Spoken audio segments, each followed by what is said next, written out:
ਧੰਨ ਗੁਰੂ ਗੋਬਿੰਦ ਸਿੰਘ ਜੀ 10ਵੇਂ ਸਿੱਖ ਗੁਰੂ, ਇੱਕ ਸਤਿਕਾਰਤ ਅਧਿਆਤਮਿਕ ਆਗੂ, ਯੋਧਾ ਅਤੇ ਕਵੀ ਸਨ। ਆਪਣੇ ਜੀਵਨ ਕਾਲ ਦੌਰਾਨ ਉਸਨੇ ਸਿੱਖ ਧਰਮ ਦੀ ਰੱਖਿਆ ਅਤੇ ਜ਼ੁਲਮ ਵਿਰੁੱਧ ਲੜਦੇ ਹੋਏ ਬਹੁਤ ਸਾਰੀਆਂ ਲੜਾਈਆਂ ਅਤੇ ਚੁਣੌਤੀਆਂ ਦਾ ਸਾਹਮਣਾ ਕੀਤਾ। ਇੱਥੇ ਗੁਰੂ ਗੋਬਿੰਦ ਸਿੰਘ ਜੀ ਨਾਲ ਸੰਬੰਧਿਤ ਕੁਝ ਮਹੱਤਵਪੂਰਨ ਲੜਾਈਆਂ ਹਨ। ਇਹ ਨੋਟ ਕਰਨਾ ਮਹੱਤਵਪੂਰਨ ਹੈ ਕਿ ਗੁਰੂ ਗੋਬਿੰਦ ਸਿੰਘ ਜੀ ਦੀਆਂ ਸਿੱਖਿਆਵਾਂ ਅਤੇ ਲੜਾਈਆਂ ਕੇਵਲ ਖੇਤਰੀ ਲਾਭ ਜਾਂ ਨਿੱਜੀ ਵਡਿਆਈ ਲਈ ਨਹੀਂ ਸਨ, ਬਲਕਿ ਸਾਰੇ ਲੋਕਾਂ ਦੇ ਆਪਣੇ ਧਰਮ ਨੂੰ ਆਜ਼ਾਦਾਨਾ ਢੰਗ ਨਾਲ ਅਭਿਆਸ ਕਰਨ ਦੇ ਅਧਿਕਾਰਾਂ ਦੀ ਰੱਖਿਆ ਅਤੇ ਨਿਆਂ ਅਤੇ ਬਰਾਬਰੀ ਨੂੰ ਉਤਸ਼ਾਹਿਤ ਕਰਨ ਲਈ ਸਨ। ਅਧਿਆਤਮਿਕ ਨੇਤਾ ਅਤੇ ਯੋਧੇ ਵਜੋਂ ਉਹਨਾਂ ਦੀ ਵਿਰਾਸਤ ਦੁਨੀਆ ਭਰ ਦੇ ਸਿੱਖਾਂ ਨੂੰ ਪ੍ਰੇਰਿਤ ਕਰਦੀ ਰਹੀ ਹੈ। ਗੁਰੂ ਗੋਬਿੰਦ ਸਿੰਘ ਜੀ ਦੀਆਂ ਲੜਾਈਆਂ। ਭੰਗਾਣੀ ਦੀ ਲੜਾਈ। ਗੁਰੂ ਗੋਬਿੰਦ ਸਿੰਘ ਜੀ ਦੀਆਂ ਲੜਾਈਆਂ 1686 ਵਿੱਚ ਭੰਗਾਣੀ ਦੀ ਲੜਾਈ ਸਿੱਖ ਇਤਿਹਾਸ ਵਿੱਚ ਇੱਕ ਮਹੱਤਵਪੂਰਨ ਘਟਨਾ ਸੀ। ਗੁਰੂ ਗੋਬਿੰਦ ਸਿੰਘ ਜੀ ਦੀ ਅਗਵਾਈ ਵਿੱਚ ਸਿੱਖ ਯੋਧਿਆਂ ਨੇ ਕਹਿਲੂਰ ਦੇ ਰਾਜਾ ਭੀਮ ਚੰਦ ਦੀਆਂ ਫੌਜਾਂ ਦਾ ਸਾਹਮਣਾ ਕੀਤਾ। ਬਹੁਤ ਜ਼ਿਆਦਾ ਗਿਣਤੀ ਹੋਣ ਦੇ ਬਾਵਜੂਦ ਸਿੱਖਾਂ ਨੇ ਬੇਮਿਸਾਲ ਸਾਹਸ ਅਤੇ ਹੁਨਰ ਦਾ ਪ੍ਰਦਰਸ਼ਨ ਕੀਤਾ। ਗੁਰੂ ਗੋਬਿੰਦ ਸਿੰਘ ਜੀ ਦੀ ਅਗਵਾਈ ਅਤੇ ਨਿੱਜੀ ਬਹਾਦਰੀ ਨੇ ਉਹਨਾਂ ਦੇ ਪੈਰੋਕਾਰਾਂ ਨੂੰ ਪ੍ਰੇਰਿਤ ਕੀਤਾ। ਲੜਾਈ ਭਿਆਨਕ ਰੁਝੇਵਿਆਂ ਅਤੇ ਭਾਰੀ ਜਾਨੀ ਨੁਕਸਾਨ ਦੇ ਨਾਲ ਜਾਰੀ ਰਹੀ। ਸਿੱਖ ਯੋਧਿਆਂ ਨੇ ਆਪਣੇ ਵਿਸ਼ਵਾਸ ਅਤੇ ਵਫਾਦਾਰੀ ਤੋਂ ਪ੍ਰੇਰਿਤ ਹੋ ਕੇ ਸ਼ਕਤੀਸ਼ਾਲੀ ਹਮਲੇ ਸ਼ੁਰੂ ਕੀਤੇ। ਆਖਰਕਾਰ ਰਾਜਾ ਭੀਮ ਚੰਦ ਦੀ ਫੌਜ ਦਾ ਮਨੋਬਲ ਹਿਲਾ ਦਿੱਤਾ।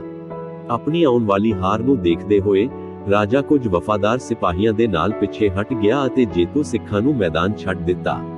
ਭੰਗਾਣੀ ਦੀ ਲੜਾਈ ਨੇ ਧਾਰਮਿਕ ਆਜ਼ਾਦੀ ਲਈ ਸਿੱਖ ਸੰਘਰਸ਼ ਵਿੱਚ ਇੱਕ ਮੋੜ ਦੀ ਨਿਸ਼ਾਨਦੇਹੀ ਕੀਤੀ ਅਤੇ ਗੁਰੂ ਗੋਬਿੰਦ ਸਿੰਘ ਜੀ ਦੀ ਉਹਨਾਂ ਦੇ ਆਗੂ ਵਜੋਂ ਸਥਿਤੀ ਨੂੰ ਮਜ਼ਬੂਤ ਕੀਤਾ। ਇਹ ਮੁਸੀਬਤ ਦੇ ਸਾਹਮਣੇ ਸਿੱਖ ਲਚਕੀਲੇਪਣ ਅਤੇ ਦ੍ਰਿੜਤਾ ਦਾ ਪ੍ਰਤੀਕ ਬਣਿਆ ਹੋਇਆ ਹੈ। ਗੁਰੂ ਗੋਬਿੰਦ ਸਿੰਘ ਜੀ ਦੀਆਂ ਲੜਾਈਆਂ। ਅਨੰਦਪੁਰ ਸਾਹਿਬ ਦੀ ਲੜਾਈ। ਗੁਰੂ ਗੋਬਿੰਦ ਸਿੰਘ ਜੀ ਦੀਆਂ ਲੜਾਈਆਂ। ਅਨੰਦਪੁਰ ਸਾਹਿਬ ਦੀ ਲੜਾਈ 1700 ਤੋਂ 1704 ਗੁਰੂ ਗੋਬਿੰਦ ਸਿੰਘ ਜੀ ਅਤੇ ਮੁਗਲ ਸਾਮਰਾਜ ਦੀਆਂ ਸੰਯੁਕਤ ਫੌਜਾਂ ਅਤੇ ਵੱਖ-ਵੱਖ ਪਹਾੜੀ ਰਾਜਿਆਂ ਵਿਚਕਾਰ ਲੰਮੀ ਲੜਾਈ ਸੀ। ਇਸ ਸਮੇਂ ਦੌਰਾਨ ਕਿਲਾਬੰਦ ਸ਼ਹਿਰ ਅਨੰਦਪੁਰ ਸਾਹਿਬ ਨੂੰ ਕਈ ਵਾਰ ਘੇਰਾ ਪਾਇਆ ਗਿਆ। ਗੁਰੂ ਗੋਬਿੰਦ ਸਿੰਘ ਜੀ ਦੀ ਅਗਵਾਈ ਵਾਲੇ ਸਿੱਖਾਂ ਨੇ ਆਪਣੇ ਧਰਮ ਦੀ ਰੱਖਿਆ ਲਈ ਅਟੁੱਟ ਦਲੇਰੀ ਅਤੇ ਲਚਕੀਲੇਪਣ ਦਾ ਪ੍ਰਦਰਸ਼ਨ ਕੀਤਾ। ਔਖੀਆਂ ਔਕੜਾਂ ਅਤੇ ਸਾਧਨਾਂ ਦੀ ਘਾਟ ਦੇ ਬਾਵਜੂਦ ਵੀ ਉਹ ਦੁਸ਼ਮਣ ਦੇ ਵਿਰੁੱਧ ਡਟੇ ਰਹੇ। ਲੜਾਈਆਂ ਵਿੱਚ ਤੀਬਰ ਲੜਾਈ ਅਤੇ ਬਹਾਦਰੀ ਦੇ ਕਈ ਕੰਮ ਹੋਏ। ਸਿੱਖ ਕੌਮ ਨੇ ਬੇਅੰਤ ਚੁਣੌਤੀਆਂ ਦਾ ਸਾਹਮਣਾ ਕੀਤਾ, ਪਰ ਆਪਣੇ ਗੁਰੂ ਪ੍ਰਤੀ ਆਪਣੀ ਸ਼ਰਧਾ ਅਤੇ ਸਿੱਖ ਧਰਮ ਦੇ ਸਿਧਾਂਤਾਂ ਪ੍ਰਤੀ ਆਪਣੀ ਵਚਨਬੱਧਤਾ ਵਿੱਚ ਕਦੇ ਵੀ ਡੋਲਿਆ ਨਹੀਂ। ਆਖਰਕਾਰ ਲੰਮੀ ਘੇਰਾਬੰਦੀ ਨੇ ਸਿੱਖਾਂ ਤੇ ਭਾਰੀ ਪ੍ਰਭਾਵ ਪਾਇਆ, ਜਿਸ ਨਾਲ ਉਹਨਾਂ ਨੂੰ ਅਨੰਦਪੁਰ ਸਾਹਿਬ ਤੋਂ ਬਾਹਰ ਕੱਢਿਆ ਗਿਆ। ਅਨੰਦਪੁਰ ਸਾਹਿਬ ਦੀ ਲੜਾਈ ਸਿੱਖ ਕੌਮ ਦੀ ਅਟੁੱਟ ਭਾਵਨਾ ਅਤੇ ਆਪਣੀ ਧਾਰਮਿਕ ਆਜ਼ਾਦੀ ਅਤੇ ਪਛਾਣ ਦੀ ਰਾਖੀ ਲਈ ਉਹਨਾਂ ਦੇ ਦ੍ਰਿੜ ਇਰਾਦੇ ਦਾ ਪ੍ਰਮਾਣ ਹੈ। ਗੁਰੂ ਗੋਬਿੰਦ ਸਿੰਘ ਜੀ ਦੀਆਂ ਲੜਾਈਆਂ। ਚਮਕੌਰ ਸਾਹਿਬ ਦੀ ਲੜਾਈ। ਗੁਰੂ ਗੋਬਿੰਦ ਸਿੰਘ ਜੀ ਦੀਆਂ ਲੜਾਈਆਂ 1704 ਵਿੱਚ ਚਮਕੌਰ ਸਾਹਿਬ ਦੀ ਲੜਾਈ ਸਿੱਖ ਇਤਿਹਾਸ ਵਿੱਚ ਇੱਕ ਮਹੱਤਵਪੂਰਨ ਪਲ ਸੀ। ਗੁਰੂ ਗੋਬਿੰਦ ਸਿੰਘ ਜੀ ਅਤੇ ਅਨੁਯਾਈਆਂ ਦੇ ਇੱਕ ਛੋਟੇ ਜਿਹੇ ਜਥੇ ਨੇ ਆਪਣੇ ਆਪ ਨੂੰ ਚਮਕੌਰ ਦੀ ਗੜ੍ਹੀ ਵਿੱਚ ਵਜ਼ੀਰ ਖਾਨ ਦੀ ਅਗਵਾਈ ਵਿੱਚ ਇੱਕ ਵੱਡੀ ਮੁਗਲ ਫੌਜ ਦੁਆਰਾ ਘੇਰ ਲਿਆ। ਬਹੁਤ ਜ਼ਿਆਦਾ ਗਿਣਤੀ ਹੋਣ ਦੇ ਬਾਵਜੂਦ ਸਿੱਖ ਯੋਧੇ ਬੇਮਿਸਾਲ ਬਹਾਦਰੀ ਅਤੇ ਲਚਕੀਲੇਪਣ ਨਾਲ ਲੜੇ। ਉਹਨਾਂ ਨੇ ਦੁਸ਼ਮਣ ਨੂੰ ਭਾਰੀ ਜਾਨੀ ਨੁਕਸਾਨ ਪਹੁੰਚਾਉਂਦੇ ਹੋਏ ਆਪਣੀ ਸਥਿਤੀ ਦਾ ਜ਼ੋਰਦਾਰ ਬਚਾਅ ਕੀਤਾ। ਗੁਰੂ ਗੋਬਿੰਦ ਸਿੰਘ ਜੀ ਨੇ ਖੁਦ ਬੇਮਿਸਾਲ ਬਹਾਦਰੀ ਦਾ ਪ੍ਰਦਰਸ਼ਨ ਕੀਤਾ, ਆਪਣੇ ਅਨੁਯਾਈਆਂ ਦੀ ਅਗਵਾਈ ਕੀਤੀ। ਹਾਲਾਂਕਿ ਭਾਰੀ ਦੁਸ਼ਮਣ ਫੌਜਾਂ ਨੇ ਅੰਤ ਵਿੱਚ ਬਚਾਅ ਪੱਖ ਨੂੰ ਤੋੜ ਦਿੱਤਾ। ਇੱਕ ਦਲੇਰੀ ਨਾਲ ਭੱਜਣ ਵਿੱਚ ਗੁਰੂ ਅਤੇ ਕੁਝ ਬਚੇ ਹੋਏ ਸਿੱਖ ਹਨੇਰੇ ਦੇ ਘੇਰੇ ਵਿੱਚ ਖਿਸਕਣ ਵਿੱਚ ਕਾਮਯਾਬ ਹੋ ਗਏ। ਚਮਕੌਰ ਸਾਹਿਬ ਦੀ ਲੜਾਈ ਨੇ ਸਿੱਖ ਇਤਿਹਾਸ ਤੇ ਅਮਿੱਟ ਛਾਪ ਛੱਡ ਕੇ ਆਪਣੇ ਵਿਸ਼ਵਾਸ ਅਤੇ ਸਿਧਾਂਤਾਂ ਦੀ ਰੱਖਿਆ ਲਈ ਸਿੱਖਾਂ ਦੀ ਅਟੁੱਟ ਭਾਵਨਾ ਅਤੇ ਅਟੁੱਟ ਵਚਨਬੱਧਤਾ ਦਾ ਪ੍ਰਦਰਸ਼ਨ ਕੀਤਾ।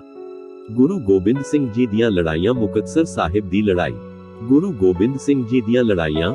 ਮੁਕਤਸਰ ਸਾਹਿਬ ਦੀ ਲੜਾਈ, ਜਿਸ ਨੂੰ ਖਿਦਰਾਣੇ ਦੀ ਲੜਾਈ ਵੀ ਕਿਹਾ ਜਾਂਦਾ ਹੈ, 1705 ਵਿੱਚ ਹੋਈ ਸੀ। ਗੁਰੂ ਗੋਬਿੰਦ ਸਿੰਘ ਜੀ ਅਤੇ ਸਿੱਖ ਯੋਧਿਆਂ ਦੇ ਇੱਕ ਸਮੂਹ ਦਾ ਪਿੱਛਾ ਕਰ ਰਹੀ ਮੁਗਲ ਫੌਜ ਨੇ ਘੇਰ ਲਿਆ ਸੀ। ਬਹੁਤ ਜ਼ਿਆਦਾ ਗਿਣਤੀ ਹੋਣ ਦੇ ਬਾਵਜੂਦ ਸਿੱਖ ਬਹਾਦਰੀ ਨਾਲ ਲੜੇ। 40 ਬਹਾਦਰ ਸਿੱਖ ਯੋਧੇ, ਜਿਨ੍ਹਾਂ ਨੂੰ 40 ਆਜ਼ਾਦ ਹੋਏ ਜਾਂ 40 ਮੁਕਤੇ ਵਜੋਂ ਜਾਣਿਆ ਜਾਂਦਾ ਹੈ, ਨੇ ਲੜਾਈ ਵਿੱਚ ਆਪਣੀਆਂ ਜਾਨਾਂ ਕੁਰਬਾਨ ਕਰਕੇ ਆਪਣੇ ਆਪ ਨੂੰ ਵੱਖਰਾ ਕੀਤਾ। ਉਹ ਆਪਣੇ ਗੁਰੂ ਪ੍ਰਤੀ ਆਪਣੀ ਡੂੰਘੀ ਸ਼ਰਧਾ ਅਤੇ ਆਪਣੇ ਵਿਸ਼ਵਾਸ ਪ੍ਰਤੀ ਆਪਣੀ ਅਟੁੱਟ ਵਚਨਬੱਧਤਾ ਦਾ ਪ੍ਰਦਰਸ਼ਨ ਕਰਦੇ ਹੋਏ ਅਟੁੱਟ ਦਲੇਰੀ ਨਾਲ ਲੜੇ। ਮੁਕਤਸਰ ਸਾਹਿਬ ਦੀ ਲੜਾਈ ਇਹਨਾਂ 40 ਸਿੱਖ ਯੋਧਿਆਂ ਦੀ ਬੇਮਿਸਾਲ ਬਹਾਦਰੀ ਅਤੇ ਕੁਰਬਾਨੀ ਦਾ ਪ੍ਰਮਾਣ ਹੈ, ਜਿਨ੍ਹਾਂ ਨੇ ਆਪਣੇ ਸਿਧਾਂਤਾਂ ਦੀ ਰਾਖੀ ਅਤੇ ਆਪਣੇ ਗੁਰੂ ਦੀ ਰੱਖਿਆ ਲਈ ਆਪਣੀਆਂ ਜਾਨਾਂ ਵਾਰ ਦਿੱਤੀਆਂ। ਉਹਨਾਂ ਦੇ ਬਹਾਦਰੀ ਭਰੇ ਕਾਰਨਾਮਿਆਂ ਨੇ ਸਿੱਖ ਇਤਿਹਾਸ ਵਿੱਚ ਉਹਨਾਂ ਦਾ ਨਾਮ ਸਦਾ ਲਈ ਉਕਰਿਆ ਹੈ ਅਤੇ ਆਉਣ ਵਾਲੀਆਂ ਪੀੜ੍ਹੀਆਂ ਲਈ ਪ੍ਰੇਰਨਾ ਦਾ ਕੰਮ ਕੀਤਾ ਹੈ। ਗੁਰੂ ਗੋਬਿੰਦ ਸਿੰਘ ਜੀ ਦੀਆਂ ਲੜਾਈਆਂ ਅਨੰਦਪੁਰ ਸਾਹਿਬ 2 ਦੀ ਲੜਾਈ। ਗੁਰੂ ਗੋਬਿੰਦ ਸਿੰਘ ਜੀ ਦੀਆਂ ਲੜਾਈਆਂ 1705 ਵਿੱਚ ਅਨੰਦਪੁਰ ਸਾਹਿਬ ਦੀ ਲੜਾਈ ਸਿੱਖ ਇਤਿਹਾਸ ਵਿੱਚ ਇੱਕ ਮਹੱਤਵਪੂਰਨ ਘਟਨਾ ਸੀ। ਗੁਰੂ ਗੋਬਿੰਦ ਸਿੰਘ ਜੀ ਅਤੇ ਉਹਨਾਂ ਦੇ ਪੈਰੋਕਾਰਾਂ ਨੇ ਇਸ ਵਾਰ ਮੁਗਲ ਸਾਮਰਾਜ ਅਤੇ ਪਹਾੜੀ ਰਾਜਿਆਂ ਦੀ ਸੰਯੁਕਤ ਫੌਜ ਦੁਆਰਾ ਅਨੰਦਪੁਰ ਸਾਹਿਬ ਦੇ ਕਿਲਾਬੰਦ ਸ਼ਹਿਰ ਵਿੱਚ ਇੱਕ ਵਾਰ ਫਿਰ ਆਪਣੇ ਆਪ ਨੂੰ ਘੇਰ ਲਿਆ। ਇਹ ਲੜਾਈ ਮਹੀਨਿਆਂ ਤੱਕ ਚੱਲੀ, ਜਿਸ ਦੌਰਾਨ ਸਿੱਖ ਕੌਮ ਨੇ ਬਹੁਤ ਸਾਰੀਆਂ ਔਕੜਾਂ ਅਤੇ ਸਾਧਨਾਂ ਦੀ ਘਾਟ ਦਾ ਸਾਹਮਣਾ ਕੀਤਾ। ਗੁਰੂ ਗੋਬਿੰਦ ਸਿੰਘ ਜੀ ਦੀ ਅਗਵਾਈ ਵਾਲੇ ਸਿੱਖਾਂ ਨੇ ਆਪਣੇ ਵਿਸ਼ਵਾਸ ਅਤੇ ਸਿਧਾਂਤਾਂ ਦੀ ਰੱਖਿਆ ਲਈ ਅਟੁੱਟ ਦਲੇਰੀ ਅਤੇ ਦ੍ਰਿੜਤਾ ਦਾ ਪ੍ਰਦਰਸ਼ਨ ਕੀਤਾ। ਉਹ ਲਚਕੀਲੇਪਣ ਨਾਲ ਲੜੇ ਅਤੇ ਦੁਸ਼ਮਣ ਦੇ ਵਿਰੁੱਧ ਜਵਾਬੀ ਹਮਲੇ ਸ਼ੁਰੂ ਕੀਤੇ। ਹਾਲਾਂਕਿ ਲੰਮੀ ਘੇਰਾਬੰਦੀ ਨੇ ਸਿੱਖਾਂ ਤੇ ਇੱਕ ਢੋਲ ਲਿਆ, ਜਿਸ ਨਾਲ ਅੰਤ ਵਿੱਚ ਅਨੰਦਪੁਰ ਸਾਹਿਬ ਨੂੰ ਖਾਲੀ ਕਰ ਦਿੱਤਾ ਗਿਆ। ਅਨੰਦਪੁਰ ਸਾਹਿਬ ਦੀ ਲੜਾਈ ਸਿੱਖਾਂ ਦੀ ਆਪਣੀ ਧਾਰਮਿਕ ਆਜ਼ਾਦੀ ਅਤੇ ਪਛਾਣ ਦੀ ਰਾਖੀ ਲਈ ਅਟੁੱਟ ਭਾਵਨਾ ਅਤੇ ਅਟੁੱਟ ਵਚਨਬੱਧਤਾ ਦੇ ਪ੍ਰਮਾਣ ਵਜੋਂ ਕੰਮ ਕਰਦੀ ਹੈ। ਚੁਣੌਤੀਆਂ ਦਾ ਸਾਹਮਣਾ ਕਰਨ ਦੇ ਬਾਵਜੂਦ ਸਿੱਖ ਆਪਣੇ ਗੁਰੂ ਅਤੇ ਆਪਣੇ ਸਿਧਾਂਤਾਂ ਪ੍ਰਤੀ ਆਪਣੀ ਸ਼ਰਧਾ ਵਿੱਚ ਡਟੇ ਰਹੇ। ਇਹ ਲੜਾਈ ਮੁਸੀਬਤਾਂ ਦਾ ਸਾਹਮਣਾ ਕਰਦਿਆਂ ਸਿੱਖ ਕੌਮ ਦੀਆਂ ਕੁਰਬਾਨੀਆਂ ਦਾ ਪ੍ਰਤੀਕ ਬਣੀ ਹੋਈ ਹੈ।